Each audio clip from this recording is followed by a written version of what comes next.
Am I the a-hole for potentially being the reason my father and his wife can't adopt or foster? So my father and his wife are unable to have children together. He has me, 16 male, from his marriage to my mom, which ended because he cheated on her with his now wife. The affair was found out when I was 7, and my mom left him straight after. I split time with both of them unfortunately, which meant I was around my father and his wife a lot. And she tried to be a second mom to me, which I think was horrible after she knowingly slept with a married man. She was dating his best friend at a time too. My mom died when I was 12. Then I had to live with my father and his wife and had no escape from them. They tried to make me forgive them or let go of what happened, and they did a bunch of therapy with me. But I always told him I would stop speaking to him as soon as I turned 18. They found out 3 years ago that they could not have kids together, and almost 2 years ago started a process to adopt a baby from foster care. During the process, I was interviewed. This was in February of this year. I was asked questions about my relationship with my parents, which I corrected and told them she was not my parent and he was only because of blood. They asked how I would feel about a sibling, and I told them I would have nothing to do with one, and was planning to move and never speak to my father again once I turned 18. The social worker looked kinda alarmed by that. She asked me about my father's family, and I said they disowned him after he cheated, and so did all of his friends. Soon after the interviews were done, they were rejected and told they could not provide a suitable environment for a child. My father's wife fell apart. I heard her say mom must have been cursing her from beyond the grave. She's really religious and does believe people can send good or bad luck from beyond the grave. She's still not over the news, and a few weeks ago my father was telling me I should take pity on her and at least be friendly to her. I asked why to do that, and he said her dream of motherhood is over. I told him I didn't care. He asked me if I had something to do with that. I shrugged. He then went off on me saying it was cruel to punish them this long. I said they could have provided a child with so much love, and it was wrong to say things that got in the way of that. She sobbed for a week when I told her. Am I the a-hole? Now for the top comments. Not the a-hole. You were asked questions and you answered them honestly. As long as there were no lies, then you did nothing wrong. It amazes me the amount of people that break a home, move in or marry an affair partner and then are all shocked Pikachu face that their kids aren't happy about it and resent the parent for it. Also, sorry about your mother. No lies. I told the truth. It only would have been a lie if I had pretended I would be a brother to a kid they adopted and pretending we had a good or even okay relationship. Also, your interview, unless you told them they were abusive and didn't feed you, had little bearing on them being rejected. I basically said the same about my parents. I was 25 at a time, and they were still able to adopt. The lady pretty much told me, we'll look at a current home environment, and as long as you were fed, clothed, and had a room with a bed, we'll move forward with adoption. And added, one upset child doesn't change our minds. As long as the house is clean, finances stable, there are no prior convictions for violence or neglect, animal handling, hoarding, etc., most adoptions go through. In the US at least, unsure of other countries. There were probably some red flags and other aspects that you aren't aware of. I mean, they really didn't have many people to give positive feedback on them. I know they had to compile that list, and my father had nobody. His whole family have disowned him, and his friends were all gone once they realized what he would do. I think his wife has a sister, and that's about it. I know that might not have a huge bearing, but when you don't have any support, and one person who lives with them is waiting to get away, I imagine it could have some weight. But I really don't know. I remember her expression when we were talking, and how alarmed she looked at me. Maybe they lied. That could be possible. It is honestly almost certainly something else. One upset kid is not going to sway the adoption, especially a teen. Unless you told them that they were abusive.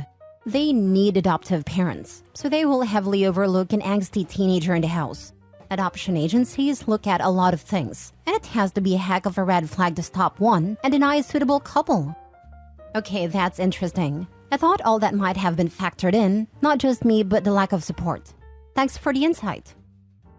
Next story. Am I the a-hole for telling my family that they never cared about my birthday before? Why should it matter now? My 18 female's parents divorced when I was about 6. It was 50-50 custody split, with my mom wasting no time to get remarried to my stepdad. My stepdad had children already, Alex 15 male, Violet 16 female, and Mabel 17 female. I was relentlessly bullied by them for various things I couldn't control. Having a speech impediment, having less expensive clothes, only being able to see my dad on weekends, etc. My mom and stepdad didn't do anything to stop it, and essentially told me kids will be kids, then kept it pushing. My mom would lightly scold Violet and Mabel if they hurt me while playing, but wouldn't do anything more. I had to watch as they got far more expensive gifts for birthdays and Christmas, and actually what they wanted from their wish list, whilst I got the bare minimum of necessities and would only get something I actually wanted from my dad. Though he could only go far due to making 2 times less than what my stepdad makes. I appreciated it nonetheless. I didn't even get to properly enjoy my cake, or rather cupcakes, that my mom made to cut down on cost because my siblings ate it before I could get seconds. I was never allowed a party because my friends were too messy and loud. So around age 10, I pretty much stopped expecting them to put effort into my birthday and just kinda let it pass by whenever I was with them. Yesterday was my 18th birthday, and I decided to spend it with my friend's boyfriend and dad. I was pretty much out all day and came back at around nearly 10 p.m. My mom was waiting for me with my stepdad and pretty much blew up on me for not spending the day with them. Apparently, they prepared a small celebration for me that got wasted because I wasn't there. They were both going off on me for being inconsiderate and ungrateful, and in the middle of their little rant, I had snapped that they never freaking cared about my birthday all these years. Why should this one matter now? They were in shock, and that gave me an opportunity to go to my room and sleep. I woke up to texts from my grandparents and aunt saying that I was disrespectful for saying that, and ungrateful for anything my mom and stepdad did for me. Consider texting them back with everything you've said here. Do this in a factual way. Start with the fact that you haven't had a birthday party and have had minimal effort from them. Point out that if they wanted to do something with you, they should have told you, should have made arrangements. Ask them if they were aware of what your step-family did all through the years. It's unkind of your mother to allow the continual bullying to take place, and it's clear that your stepdad was okay with treating you like a second-class citizen all these years, and your mother let this happen, not the a-hole. I guarantee that the relatives haven't been given a factual version of what happened or has been happening. If they had been and are still going after OP, then they're complicit and should only be sent an accounting of the truth if it helps OP. Then again, look at the back of communication for all of this. Did the unparents not text OP when she never came by?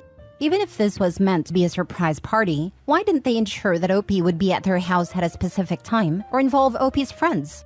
Did they just assume that OP has no life for other people in it since they can't be asked to pay attention? I'm glad that OP does have a caring dad and good friends. Going forward, OP knows exactly who's in her corner and who will use her own birthday as an excuse to make her feel small yet again. Odds are unfortunately good that the grandparents and the aunts are equally culpable. They could have joined in on celebrating OP's birthday too, especially milestone ones like the 18th, and yet curiously they didn't. I suspect they're the maternal side of the family as well. Not the a-hole.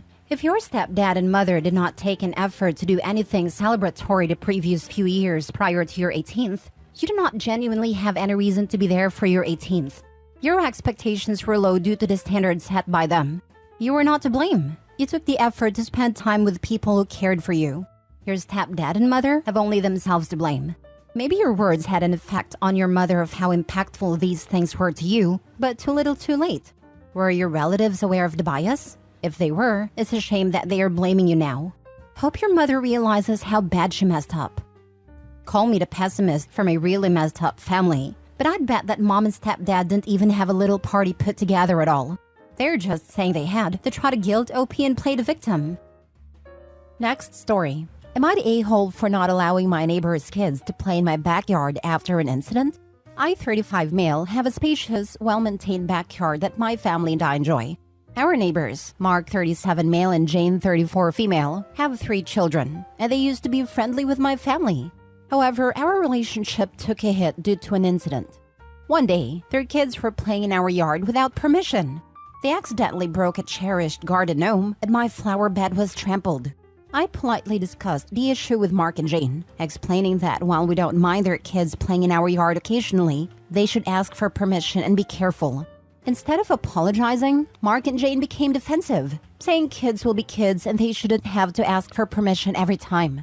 They even insinuated that I was being overly uptight about my garden gnome. Following that, I decided to set boundaries and informed them that their kids were no longer allowed in our backyard. They were visibly upset and argued that I was being unreasonable, punishing their kids for an accident. Now they're telling our mutual friends and other neighbors about the situation, painting me as the bad guy. Some of our friends think I'm being too harsh, while others agree with my decision. So am I the a-hole for not allowing my neighbor's kids to play in my backyard after the incident with the garden gnome? Now for the comments. Not the a-hole. Mark and Jade not only didn't say sorry or even replace the cherished garden gnome, but became defensive about their children's bad behavior. Nah, no more playing in the garden, since they don't respect it. OP, you may want to put up a no trespassing with cameras to cover yourself, just in case. They can play in the other neighbors' yards. Especially those that are saying OP's wrong. Not the a-hole OP. Punishing their kids for an accident. This is your glimpse into the kinds of mindsets you're dealing with here. You were prepared to overlook the incident when the damage happened. All you wanted was to be asked permission and for the kids to be careful. Instead, you got a dose of entitlement from the parents about kids will be kids. They don't need permissions. And to insinuate that OP is the one who is the problem for being too uptight. I would have told the parents that I'm actually punishing the kids for their parents' attitudes. Parents like them suck, who won't take responsibility. Consider building a fence, as attitudes like this are entrenched, and you'll just have more incidents to deal with. Sorry for your crappy neighbors, not the a-hole. Depending on the size of the fence, could be north of $20,000. My dog poop fence was $13,000. Put up a sign and cameras for $100. Keep the recordings.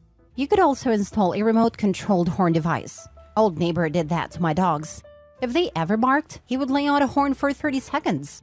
Unfortunately, he was a prick and put it on a property line facing my house.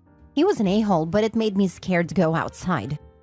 Not the a-hole. They think it's no big deal until one of the kids hurts themselves, and then OP is liable, and they'll demand compensation.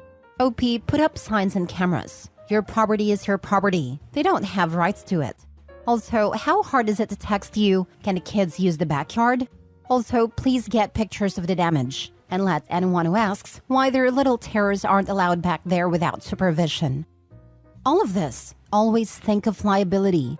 If the children aren't related to me, I never let them come on the property.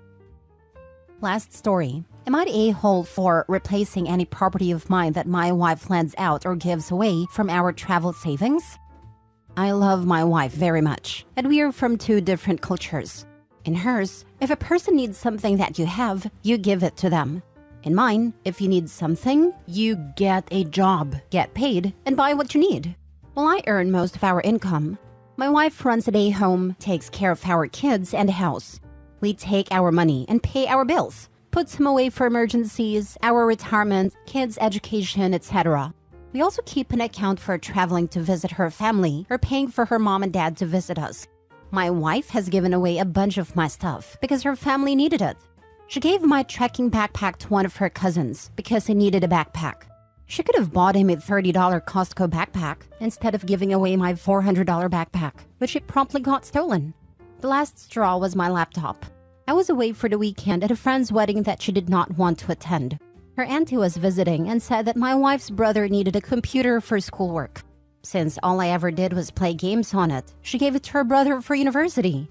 I tried to get it back, but she said it would be rude. I explained that the only reason all she saw me do with it was play games was because I was home. When I leave in the morning and take it with me, it is to go earn money doing a job I'm paid for. She said I didn't have to talk to her like she's dumb, but she refused to ask for it back. So I replaced it with money from the travel fund, which means that we will not be seeing her parents this Christmas. She is mad, said that I took money that belonged to both of us to buy myself something. I asked her where the money should come from. Should I take it out of our retirement, our kids' education? Does she want to opt off replacing the furnace with winter almost here? I said I could cancel that if she wanted. She said that I could have just put it on a credit card. I asked her to explain where the money to pay the credit card would come from. She thinks I'm treating her like an idiot. I think she needs to stop giving my things away. Not the a-hole. It's easy to be generous when you are giving away stuff that isn't yours. But as soon as it affects her, suddenly it's a big deal? I would be spitting blood if someone gave away my computer. Aside from the value and inconvenience, what about the lost data, files, photos? The stored financial data, stored passwords? I'd have driven around there and demanded it back. I keep everything backed up to my home computer, and I remotely wiped my laptop. I just would have preferred for her not to give my stuff away. I was mad when she gave away my backpack. Start giving away some of her stuff then. She won't get it until something she loves or uses is given away, since it's rude to ask for it back. Selling some of her stuff might be the way if she really wants the budget to go on a holiday trip, but we all know she won't accept that as a solution. I'm going to sell your ex on Marketplace, just uploading the ad. What do you think I should take for it? Maybe that threat can get her to start thinking about how he feels. And if it doesn't, let the sales begin. She'll see that as radically different because when she gives away stuff, it stays in the family. Yeah, another issue with it is, it stays in her family. Not the a-hole. Your wife is being ridiculous. Hopefully not being able to see her parents will be the wake-up call she needs. By the way, you need a firm, hard boundary. She is to never give away anything of yours without your explicit permission. Let her use you as the heavy if necessary, but she cannot give your stuff away without your permission. What if your laptop contained important work information that had no other backup? Does she want you to be fired? Or worse, their personal financial documents?